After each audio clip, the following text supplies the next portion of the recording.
রাষ্ট্র কাঠামো সংস্কারের ৩১ দফা বাস্তবায়নের মধ্য দিয়ে ষড়যন্ত্রকারীদের জবাব দেয়া হবে বলে মন্তব্য করেছেন বিএনপির ভারপ্রাপ্ত চেয়ারম্যান তারেক রহমান।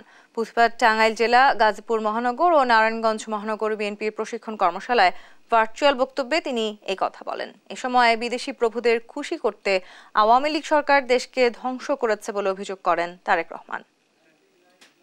আমাদের বহু নেতাকর্মী, বাবা মারা গিয়েছে, মা মারা গিয়েছে, স্বজন মারা গিয়েছে, হাতকড়া অবস্থায় তাকে জানাজা পড়তে বাধ্য করেছে। আমাদের বহু সহকর্মী মারা গেছে জেলখানার ভিতরে হাতকড়া পরা অবস্থায়।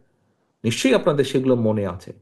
এখন আমরা যদি এই সকল অন্যায়ের, অবিচার, অত্যাচারের জবাব দিতে চাই, যদি জবাব দিতে হয়, তাহলে তারা যা করেছে সেভাবে করলে জবাব দেওয়া হবে না। তাহলে তাদের আর আমাদের মধ্যে কোনো পার্থক্য থাকলো না।